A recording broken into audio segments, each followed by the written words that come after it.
Hi, I'm Mark Davis Marsh. I'm an applications engineer here at Texas Instruments. Today we're going to be looking at how to make your thermal design simple. We're going to be looking at the LM4360x, which is part of a new synchronous family of simple switcher regulators. So why does thermal performance matter? I think we can take a look at this next slide and you'll really understand. So if we look at that slide, it's pretty simple to see that as the temperature rises, you're more likely to have failures. And failures are things that we definitely don't want to see in the electronics industry. What are the other advantages of thermal performance? Let's take a look. We're talking power capability. Higher currents, more processors, you're going to be able to do more when you can process with more power. You're also going to be able to run at higher ambient temperatures because your devices won't be as hot. So all of that's going to improve the performance besides just the reliability. So how do we know how hot everything is? We're going to estimate the junction temperature of a die. It's a very simple equation. It's just the junction temperature is equal to the IC rise temperature, which is equal to the power dissipation in the IC, multiplied by the theta JA, which is the thermal impedance from the junction to the ambient, and you add that to your ambient temperature. Now, getting those values seems complicated, but we've made it simple.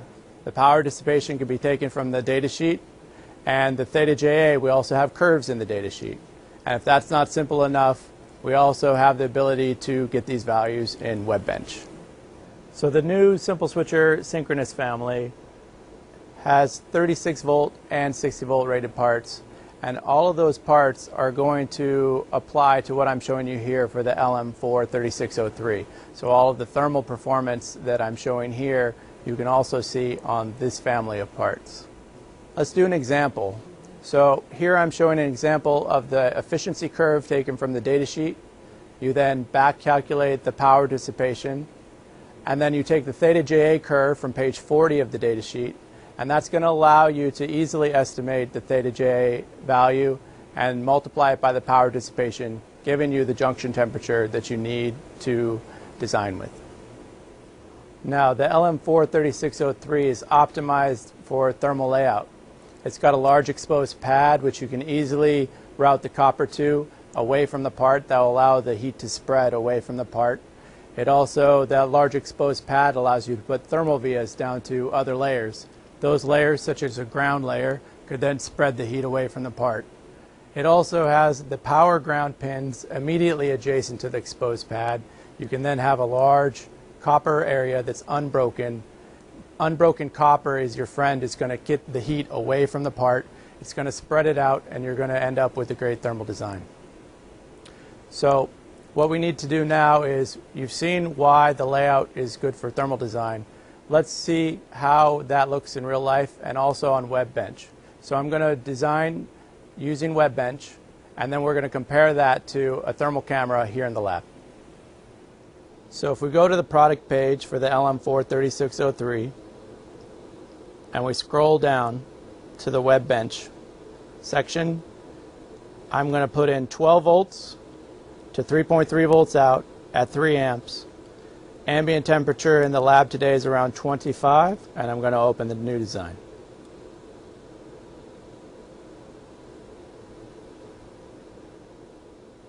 Now, this design is optimized for cost and efficiency, but it doesn't match the thermal camera design. So I'm going to change the frequency to match the board we have on the thermal camera at 500 kilohertz. Now you can see that the WebBench design has efficiency, a schematic, a bill of materials, and operating values.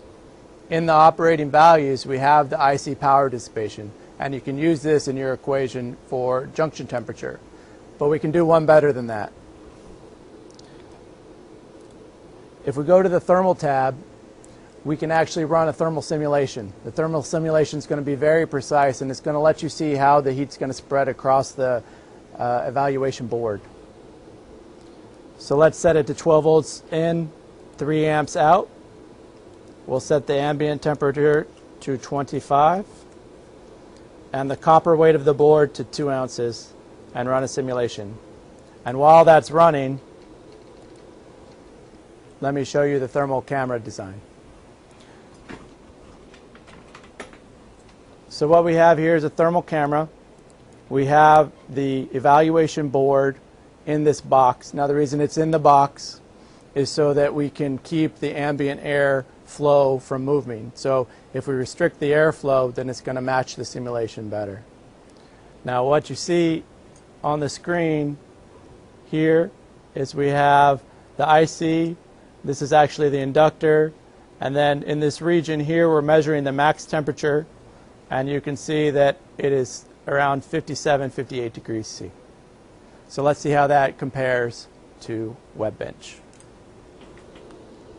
So this is a simulation from WebTherm. Now I'm going to adjust it so we can get some color variation. And then zoom in so we can see the board a little better. So here we can see the IC. Again, here's the inductor. And if we look up here at the top, you can see that WebTherm is estimating a max junction temperature of 59 degrees C. So we can compare that to our thermal camera, and we can see that they're only a couple degrees off. And then we realize also there's going to be some variation. The camera is actually measuring the top case temperature, not the junction temperature. So the junction temperature will actually be a few degrees higher. And WebTherm is actually estimating junction temperature here. So in summary, the LM4360x is really designed for an easy thermal layout with its large exposed pad and its pinout. And we have the tools in the data sheet and in WebBench for you to do a very simple thermal design. If you have any more questions, go to simpleswitcher.com. Thank you for watching.